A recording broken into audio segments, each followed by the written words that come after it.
नमस्कार दोस्तों, dreams of Homi के चैनल पर आप सबका स्वागत है। आई होप आप सब अच्छे होंगे। जैसा कि आप सबको पता है कि मेरा केवीएस का एग्ज़ाम था। आज उसे 1 हफ्ते से ज़्यादा हो चुका है, बट अभी तक मैंने कोई वीडियो नहीं बनाई थी। इसके बहुत से रीज़न हैं जो मैं आपको वीडियो में बताऊंगी, बट मुझे आपके कमेंट मिले थे जिनका मैं रिप्लाई नहीं कर पाई, उसके लिए आई एम सॉरी। मैंने लास्ट वीडियो अपने पेपर से 1 या 2 दिन पहले डाली थी। मुझे पहले से ही अंदाज़ा था कि शायद पेपर के बाद मैं वीडियो नहीं डाल पाऊँगी, क्योंकि सिचुएशंस ही कुछ ऐसी हैं। मैंने केवीएस में 2 पोस्ट के लिए अप्लाई किया हुआ था, केवीएस पीआरटी और पीजीटी मैथ्स। तो मेरे दोनों पेपर अलग अलग दिन में थे, जिसमें जो केवीएस पीआरटी का एग्ज़ाम था वो हमारा 10 तारीख को सुबह था। मेरा एग्ज़ाम चंडीगढ़ में था और हम हिमाचल से हैं, तो इसके लिए हमें पिछले दिन ही यहाँ से निकलना पड़ा, क्योंकि अर्ली मॉर्निंग वहाँ पर पहुँचना पॉसिबल नहीं रहता। आजकल मौसम थोड़ा ख़राब है, सुबह धुंध ज़्यादा रहती है, जिसकी वजह से ट्रैवल करना भी सेफ़ नहीं होता। अगर आपने मेरी प्रिपरेशन जर्नी देखी होगी तो आपको पता होगा कि मेरा मेन फोकस रीजनिंग और मैथ्स पे था, बट जैसी रीजनिंग देखने को मिली वो बहुत टाइम कंज्यूमिंग थी।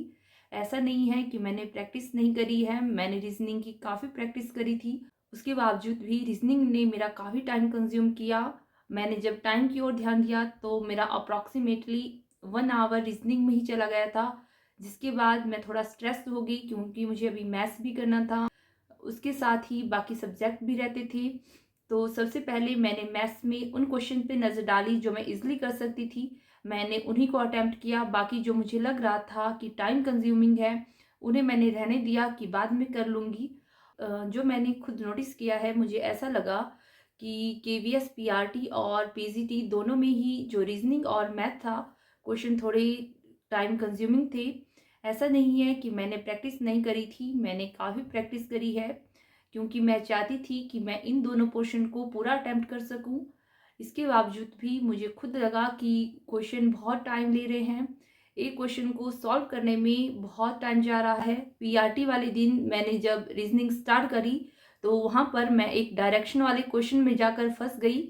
मैंने 3 बार उस क्वेश्चन को ड्रॉ किया। मुझे लग रहा था कि शायद मेरे से कुछ गलती हो रही है, हो सकता है मैं कोई पॉइंट छोड़ रही हूँ, क्योंकि मैं नहीं चाहती थी जो चीज़ें मैंने पढ़ी है उनके नंबर मैं ऐसे छोड़ दूँ। तो उसके लिए मैंने उसको 3 बार अलग अलग जगह ड्रॉ किया, बट लास्ट में भी मैं रिजल्ट पर नहीं पहुँच पा रही थी।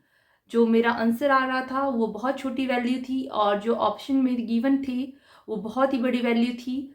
इसकी कंक्लूजन पे जाकर मैंने उस क्वेश्चन को छोड़ दिया, बट जब बाद में मैंने देखा कि उसमें सिर्फ सारे डिस्टेंस को ऐड ही किया हुआ है, तो मुझे बहुत बुरा लगा, क्योंकि बस वही स्टेप मैंने नहीं किया था।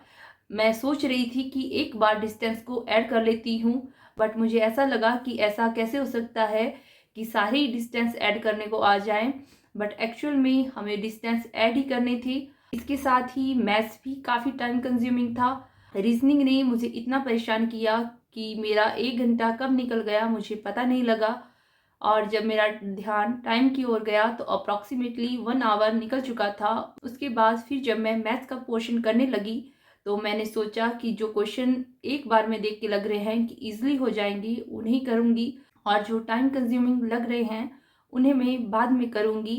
बट बहुत ही कम ऐसे क्वेश्चन थे जो आप इजीली कर सकते थे, क्योंकि मैं मैथ्स बैकग्राउंड से हूँ, और बेसिक मैथ्स के क्वेश्चन छोड़ देना खुद भी मुझे बहुत बुरा फील हो रहा था। बट उस टाइम पर मेरे पास कोई चॉइस नहीं थी, या यूँ कह सकती हूँ कि टाइम मैनेजमेंट में बहुत गलती हुई, और नेक्स्ट डे भी मैंने टाइम मैनेजमेंट में काफ़ी गलतियाँ कर दी, जिसकी वजह से मैंने पीआरटी में सिर्फ 60 क्वेश्चन अटैम्प्ट किए थे। और जैसे ही मैं पैनिक हो गई थी तो 2 क्वेश्चन मैंने ऊपर नीचे मार्क भी कर दिए, जो कि दोनों ही गलत हो गए, क्योंकि उनका आंसर मुझे पता था कि क्या आना है, बट मैंने गलत जगह पर राउंड फिल कर दिया, तो वहाँ से नंबर कट होना बनता ही है। अभी मैं काफ़ी बिजी चल रही हूँ, तो मैंने अभी अपने आंसर चेक नहीं किए हैं कि जो मैंने 60 क्वेश्चन अटैम्प्ट किए हैं उनमें से कितने ठीक हैं। जब ऑफिशियल आंसर की आएगी मैं तभी मैच करूँगी, क्योंकि अभी थोड़े दिनों में मेरे देवर की शादी है, तो हम उसी की तैयारी में बिजी हुए हैं। अभी इतना टाइम नहीं लग पा रहा कि मैं स्टडी करूं या फिर जो मैंने पेपर दे के रखा है उसको चेक करूं। मैंने बस एक बार काउंट किया कि मैंने कितने क्वेश्चन अटेम्प्ट किए हैं, तो मुझे बहुत बुरा लगा कि मेरी अटेम्प्टेशन भी बहुत कम है। पीआरटी में मैंने सिर्फ 60 क्वेश्चन किए हैं और पीजीटी में मैंने 61 क्वेश्चन किए हैं। तो बहुत ही कम नंबर है। बट जो सबसे बड़ी गलती रही है वो टाइम मैनेजमेंट की थी। जो लेंथी क्वेश्चंस थे मैं उनमें फंसी रह गई और मैंने अपने टाइम को अच्छे से मैनेज नहीं किया। पीजीटी वाले दिन मुझे रीजनिंग थोड़ी इजी लगी बट मैथ्स बहुत टाइम कंज्यूमिंग था। इसके साथ ही जब मेरा पीजीटी का एग्ज़ाम था उस दिन ऐसा हुआ कि जो हमारी बायोमेट्रिक थी वो हो नहीं रही थी। वहाँ पर बहुत लंबी लाइन लग चुकी थी और बायोमेट्रिक काफ़ी स्लो चल रही थी। तो हम जब बाहर खड़े थे वहीं पर हमें काफ़ी टाइम हो चुका था। जब पेपर को सिर्फ 5 मिनट बचे तब हमें बोला गया कि इनको रूम में भेज दो, इनकी बायोमेट्रिक रूम में करवा देंगे। और जब हम रूम्स में पहुंचते हैं उस टाइम तक पेपर स्टार्ट होने का टाइम हो गया था। हमें बोला गया कि आप जल्दी से ओएमआर पर अपनी डिटेल्स फिल कर दें। आप खुद सोच सकते हैं जब एग्ज़ाम स्टार्ट होने वाला हो और आपके पास टाइम बहुत कम बचा है तो आप कितने नर्वस हो जाते हैं। वैसा ही कुछ उस टाइम हो रहा था क्योंकि उन्होंने बोला कि आपको एक्स्ट्रा टाइम नहीं मिलेगा, जितना टाइम है उसी में पेपर स्टार्ट किया जाएगा और आपका पेपर उतने ही टाइम में लिया जाएगा। बट हमारा पेपर 5 से 10 मिनट की देरी से स्टार्ट हुआ। मैं सोच के गई थी कि पिछले दिन वाली गलती नहीं दोहराऊंगी, बट बायोमेट्रिक ना होने से स्ट्रेस हो चुका था क्योंकि पेपर उसी टाइम में होना था और हमें एक्स्ट्रा टाइम भी नहीं मिला था। तो हमारे 5 से 10 मिनट बर्बाद हुए थे। ऐसा लग रहा था कि पिछले दिन भी क्वेश्चन पूरे अटेम्प्ट नहीं कर पाए, आज भी कुछ ऐसा होगा। बट मैंने कोशिश करी कि मैं ज़्यादा से ज़्यादा क्वेश्चन कर सकूं। ऐसा नहीं था कि मैथ्स के क्वेश्चन सॉल्व नहीं किए जा सकते थे, बट उन्हें सॉल्व करने के लिए काफ़ी टाइम चाहिए था, जिसके लिए जो लेंथी क्वेश्चंस थे उनको मैंने अवॉइड किया और जो मुझे लग रहा था मैं इजीली कर सकती हूँ मैंने उन्हीं क्वेश्चंस को अटेम्प्ट किया। तो पीएचडी में भी मैंने सिर्फ 61 क्वेश्चन ही अटेम्प्ट किए हुए हैं।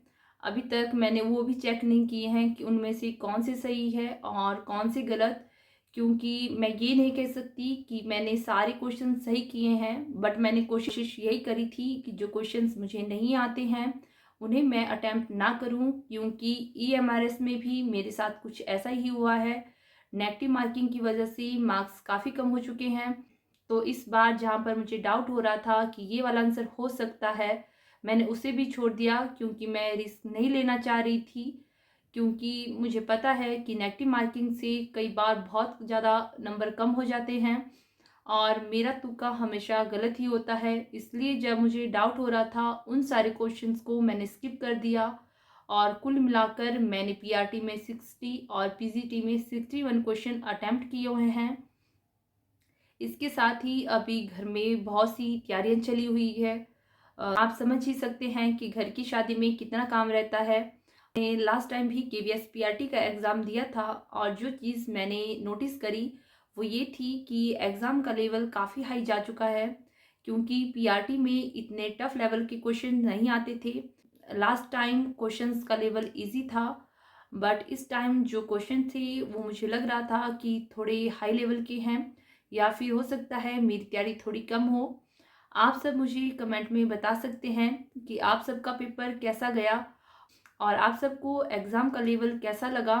इसके साथ ही आपके कितने क्वेश्चन सही बन रहे हैं। जब आंसर की आएगी तो मैं आप लोगों के साथ ज़रूर शेयर करूंगी कि मेरे कितने क्वेश्चन सही हुए हैं। अभी मैं यूट्यूब से चेक नहीं करना चाहती क्योंकि उसमें काफ़ी टाइम लग जाता है और अभी टाइम की काफ़ी शॉर्टेज चली हुई है। और मैंने लास्ट जब मैं केवीएस का एग्ज़ाम देने गई थी उसके बाद से बिल्कुल स्टडी नहीं करी है। मतलब आज मुझे 10 दिन हो चुके हैं और मैंने बिल्कुल ही पढ़ाई नहीं करी, क्योंकि अभी शादी की काम चले हैं, साथ में शॉपिंग वगैरह हो रही है, तो टाइम वहीं पे निकल जाता है। बट मैं कोशिश करूँगी कि कल से मैं फिर से थोड़ी देर स्टडी कर सकूँ, क्योंकि अभी नेक्स्ट मेरा एचपीजेटी का एग्ज़ाम होना है और वो कभी भी आ सकता है। बट मैं चाहती हूँ कि वो फरवरी फर्स्ट वीक में ना आए, क्योंकि उस टाइम मुझे शादी है।